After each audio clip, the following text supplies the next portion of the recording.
నమస్కారం, సుమన్ టీవీకి స్వాగతం. 2025 సంవత్సరం నవగ్రహాల స్థితిగతులు ఎలా ఉన్నాయి, ద్వాదశ రాశుల వారికి ఎటువంటి ఫలితాలని అందజేస్తున్నాయి, ఈ విషయాన్ని తెలియజేసేందుకు మనతో పాటు ఉన్నారు ప్రముఖ జ్యోతిష శాస్త్ర పండితులు, శ్రీచక్రపీఠ వ్యవస్థాపకులు బ్రహ్మశ్రీ ప్రదీప్ జోషి గారు. గురుగారు నమస్కారం. శ్రీమాత్రే. గురుగారు, 2025 సంవత్సరం మరి వృశ్చిక రాశి వారికి ఎలా ఉండబోతుంది? అర్ధాష్టమ శనితోటి ఇప్పటి వరకు వాళ్ళు ఎలానో బాధపడ్డారు కాబట్టి ఇకపై నుంచి వాళ్ళకి బాగుంటుంది, ఎలా ఉంటుంది? శ్రీ గురుభ్యో నమః. శ్రీమాత్రే నమః. వృశ్చిక రాశి వీళ్ళకేందంటే అదేదో సామెత ఉంటుంది, పెనం మీద రొట్టెళ్ళి పొయ్యిలో పడ్డట్టు. ఇప్పుడు వాళ్ళ పరిస్థితి అదే. పెనం మీద ఉన్నంతసేపు పర్లేదు, అర్ధాష్టమ శని వచ్చేసింది. ఎల్నాటి శని అయిపోగానే రాదు అర్ధాష్టమ. మధ్యలో ఒక 2 years తర్వాత కొడతాడు, తిండి పెడతాడు, మళ్ళీ కొడతాడు. సో ఇప్పుడు పంచమ శని తర్వాత అష్టమ స్థానములు గురువు. అప్పుల పాలవుతారు, గుర్తుపెట్టుకోండి. అప్పుల పాలవుతారు, తప్పుడు నిర్ణయాలు తీసుకుంటారు.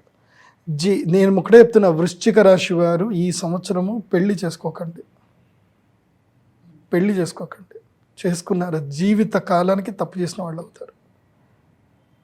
నీ ఇష్టం చేసుకుంటే చేసుకోండి, నా ఒపీనియన్ వరకు చెప్తున్నాను.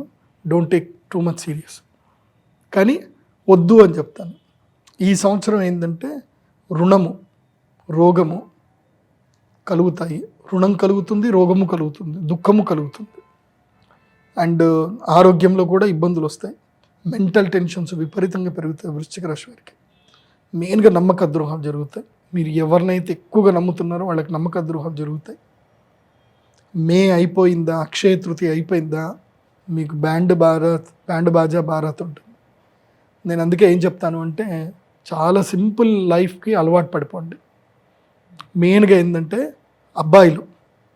అబ్బాయిలు వృశ్చిక రాశిలో పుట్టిన అబ్బాయిలు, అమ్మాయిలు కకృతి పడకండి.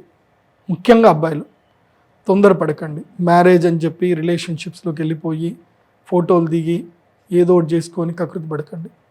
మొన్న ఈ మధ్యనే ఒక క్లయింట్ నాకు వచ్చిందనమాట. వాడు మ్యాట్రిమోనీలో చూస్తూ ఉన్నాడు, ఏమని అమ్మాయిలు పెళ్ళి గురించి చూస్తూ ఉన్నాడు. ఒక అమ్మాయి మ్యాట్రిమోనీలో చాటింగ్ చేస్తుంది. మనోడు కకృతిలో ఉంటాడు కదా, చాటింగ్ చేస్తాడు, అంత అయిపోయింది. ఆ అమ్మాయి కలుద్దాం అన్నది. యాక్చువల్ వాడికి ఆ అమ్మాయి నచ్చలే. నువ్వు నాకు నచ్చలేదు అన్నాడు. నాకు కూడా నువ్వు నచ్చలేదు, కాకపోతే జస్ట్ క్యాజువల్ మీటింగ్ అంతే, నీ థాట్స్ బాగా ఉన్నాయి, నాకు బిజినెస్ ఐడియాస్ కావాలంటే నేను నీకు ఫీజు ఇస్తాను అంతే. మనోడు ఫీజు ఇస్తాడు కదా అని జస్ట్ క్యాజువల్ మీటింగ్ అని పోయాడు. ఇచ్చింది 50,000 ఫీజు కూడా ఇచ్చింది. అంటే వాడికున్న తెలివితేటలకి, వాడికి ఐటీ టెక్ అనమాట. నా 50,000 ఇచ్చి బాగుంది, నాకు నువ్వు వర్క్ చేసి చేయాలని చెప్పి మళ్ళీ ₹1,00,000 కూడా ఇచ్చింది. 2వ నెలకి ₹1,00,000 ఇచ్చింది. సో ఏదో నేను చేపించుకుంటున్నాను, ఏదో ఆ అప్లికేషన్ డెవలప్మెంట్ చేపించుకుంది. తర్వాత ఆల్ ఆఫ్ సడన్గా నాకు నీతో పెళ్ళి అవసరం లేదు కానీ I want to be with you అని అంది. వీడు కకృతిగాడు కదా, పోయాడు. 1 కాదు 2 కాదు, 10-20 సార్లు వెళ్ళాడు.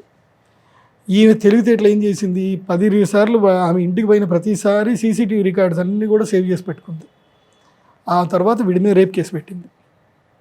కథ, నన్ను పెళ్లి చేసుకో, లేకపోతే రేప్ కేసు, లేదంటే ₹1,00,000 లేకపోతే పెళ్లి చేసుకున్నా వాడు 3 కోట్ల ఆస్తి ఇవ్వాల్సిందే.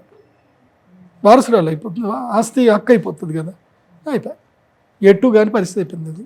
సో కకృతి పడకండి, మగాళ్ళు అబ్బాయిలు కకృతి పడకండి, అంతే, అర్థం చేసుకోండి. సో ఇది ఇప్పుడు వృశ్చిక రాశి వారికి ఇది వెరీ వరస్ట్ టైం. సో ముఖ్యంగా దిగ్బంధన యోగం, జైలుకి వెళ్ళడము, అనవసరమైన కేసుల్లో ఇరుక్కోవడము, దెబ్బలు తాకడము, ఇలాంటివి ఉంటాయి. తర్వాత మెయిన్గా ఫినాన్షియల్ ఫ్రాడ్స్ ఎక్కువగా జరిగే అవకాశం ఉంటుంది కాబట్టి జాగ్రత్తగా ఉండండి వృశ్చిక రాశి, అంతే. సో వృశ్చిక రాశి వారు చాలా ఈగర్గా వెయిట్ చేస్తున్నారు. ఈ ఒక్క అర్ధాష్టమ శని వెళ్ళిపోయిన తర్వాత మా డేస్ బాగుంటాయేమో అని చాలా ఈగర్గా వెయిట్ చేస్తున్నారు. నేను వృశ్చిక వదలాల్సింది లస్ట్, నమ్మక ద్రోహం జరుగుతుంది. లస్ట్ త్రూ నష్టం జరుగుతుంది. అబ్బాయిలు కానీ అమ్మాయిలు కానీ జాగ్రత్తగా ఉండండి. సో ఇంకా ఎలాంటి పరిహారాలను పాటించాలంటారు? 1, సెల్ఫ్ ప్రొటెక్టివ్ మోడ్లో ఉండండి, నియంత్రణలో ఉండండి, రెగ్యులర్గా పనిచేస్తూ ఉండండి. ఇది నేను చెప్పే న్యాచురల్ రెమెడీ. జ్యోతిష్యుడిని తప్పకుండా కలవండి. జీవిత కాలానికి సరిపడా తప్పుడు నిర్ణయాలు తీసుకుంటారు. జ్యేష్ఠ నక్షత్రం వాళ్ళు, నేను ఆల్రెడీ మీకు ఇందాకే సుమన్ టీవీలో చెప్పాను, జ్యేష్ఠ నక్షత్రం వారు జీవిత కాలానికి సరిపడా తప్పుడు నిర్ణయం ఈ సంవత్సరంలోనే తీసుకుంటారు. ఒకే ఒక్క తప్పుడు నిర్ణయము జీవితాన్ని తినేస్తుంది, అదే పెళ్ళి. ఇంకా ఇదేం లేదు, అది వన్ వేనే, పోతే బయటకు రాలేము. బయటకు వస్తే మొత్తం దిబ్బడే, మొత్తం బట్టలు చిరిగిపోయి జుట్టు చిరిగిపోయి వస్తారు బయటికి. వద్దు. సో నేను మీకు చెప్పే రెమెడీ ఏంటంటే రాజశ్యామల యాగం చేసుకోండి. వసంత పంచమి రోజున తప్పకుండా రాజశ్యామల యాగం చేసుకోండి. ఆ అమ్మ మీకు జ్ఞానం బుద్ధినిస్తుంది. అండ్ ప్రతిరోజు సూర్య నమస్కారాలు చేయడం మర్చిపోవద్దు. సూర్య నమస్కారాలు వృశ్చిక రాశి వారు తప్పకుండా చేయాలి. గురుగారు 2025 సంవత్సరం వృశ్చిక రాశి వారికి ఎలా ఉండబోతుందన్న వివరాలు తెలియజేసినందుకు ధన్యవాదాలు. శ్రీమాత్రే నమః.